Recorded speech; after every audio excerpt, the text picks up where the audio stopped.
Steph is so good that everybody wants to be Steph, but nobody can be Steph.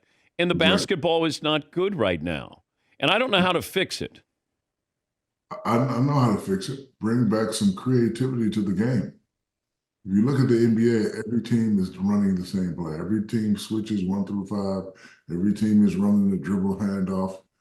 Until they bring some creativity back in the game, this thing we know as NBA, the viewership is going to continue to decline.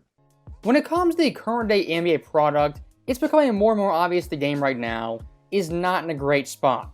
And the league as a whole, they're in a very tough position, as interest, appeal, and its league-wide popularity has been dipping ever since 2020.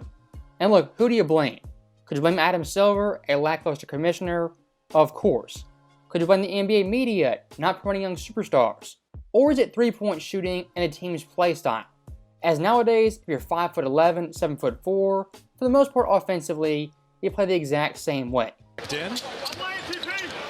run the pick and roll. Pritchard fires. Trying to put D'Angelo Russell in every screen and roll because they're switching. Now I'd say those three major factors, Adam Silver, the media, and three-point shooting, they're big turnoffs to a lot of NBA fans who otherwise love basketball. Now, speaking for myself, the NBA's biggest problem nowadays, the most glaring problem that is league-wide, is that defense nowadays is completely handcuffed. He's going to get. That's a good play. That's a. And the foul's going to go against Bogdanovich. I got to learn how to flop or something. Seriously, I need to learn how to do that. I know that ain't who I think it is. Now, for a lot of younger NBA fans, really under the age of 18, they obviously love this era. They eat it up. They think it's the best era in NBA history. And honestly, you can't blame them. The only era they've seen is this era. But look at the vast majority of NBA fans. A lot of these fans, they've seen 4, 5, even 6 different decades of basketball. And the common through line with all these fans, they think this era's defense is by far the weakest. Halliburton goes past him. Andrew Marshall waving his teammates off. I don't need any help. Collins! JC! 10 to shoot.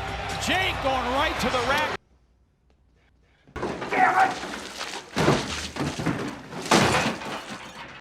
If you compare basketball nowadays to just 15 years ago, I mean, it's night and day, and the defense is a shell of itself.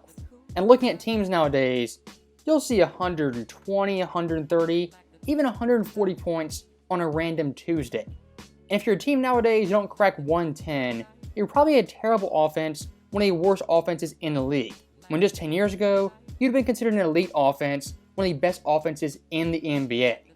And looking at individual players, of course nowadays, scoring 40, 50 points, never been easier. Down to 6, finds Warren. Here's a long 3. Oh, Hits it for 53! He's made the most of it. There's 50. There it is. And Malachi's got a lay-in. Timeout Atlanta. Flynn's got 50. Who? If everyone's scoring 40, 50 points, at the end of the day, the value of those games goes drastically down. And looking at past eras, I mean, scoring 50 points, it was a massive deal, headline news. Nowadays, it's kind of just, it's your average Thursday. And looking at the past 2 years combined, in those 2 seasons, we've seen not 1, not 2, not 3, but 4 games where a player scored 70 or more points. In the previous 6 decades combined, there remained a total of 4 70-point games in those decades. Once again, showing nowadays, these big-time scoring games are simply devalued and really meaningless. And to hammer this point home even more, look at someone like De'Aaron Fox. Out there in Sacramento, this dude puts up insane numbers, really gets no press. And just this week, scored 60 one night and followed up with 49 the very next night on a back-to-back. Fox in 24 hours had a total of 109 points. And him doing that, were there any big-time headlines that the world stopped moving? It didn't.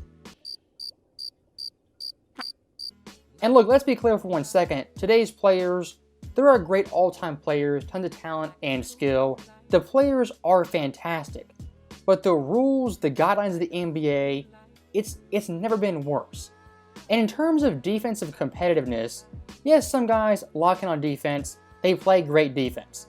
But for the most part, stars nowadays, what they do to outplay a player is not lock them down and score 30, it's just score 40, hope their guy doesn't get 35.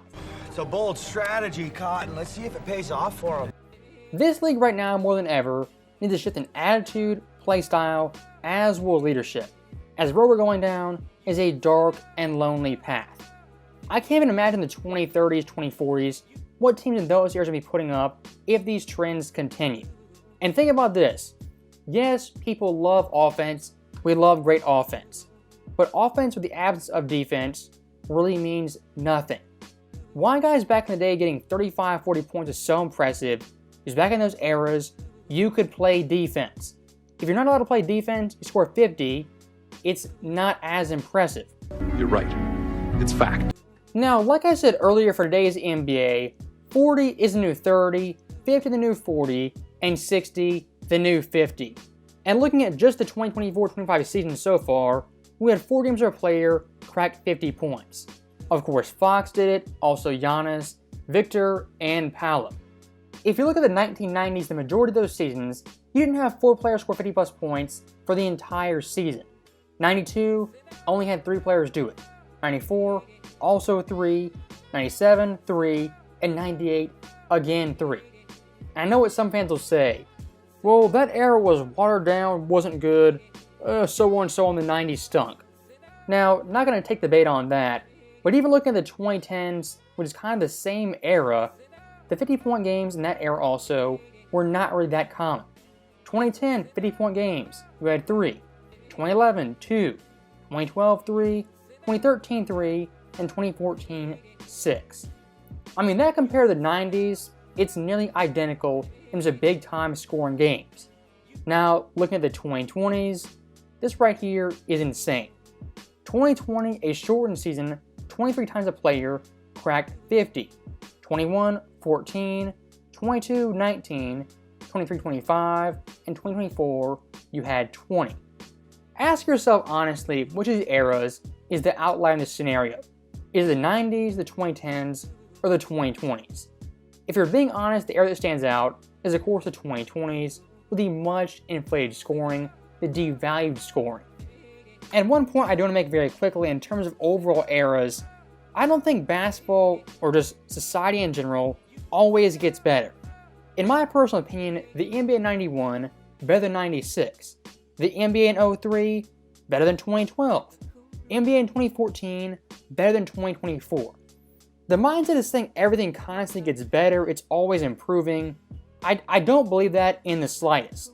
As looking at basketball specifically, I mean, defense is half the game, half the battle.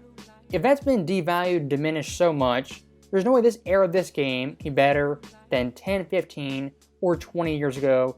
Absolutely no way. Absolutely not. And one last thing I do want to show you guys, to show why stats nowadays compared to past eras really aren't comparable, it's not the same league or game. Let's look at something like triple doubles. The early 1990s, 1990-94, a total of 188 triple doubles. 2000 to 04, 181. 2010 to 14, 161. Now the 2020s, 4 years in, a whopping 625. That's ridiculous. If we're just thinking logically, looking at stats, the game's evolution, players in a 5-year time period haven't gotten that much better, or their stats improved 3 times compared to the past era. It's simply impossible. Ask yourself, what's changed? So that right there is the end of the video, and here's my last thing I'll say. The NBA's decline in the 2020s, it's been slow but noticeable. And 4 or 5 years ago, I was calling out even then. And I was called crazy, paranoid, you don't know what you're talking about. But now entering the mid-2020s, even the casual average fan, they're kind of catching on. But the question is it too little too late? How do you put the genie back in the bottle, the 3-point craze, the offensive craze? Adam Silver, the boss, the leader, the commissioner of the NBA, was so aloof, just so inept for so long, the NBA we knew might never come back. So, as always, thank you guys for watching. Hope you enjoyed it. I'll see you next time.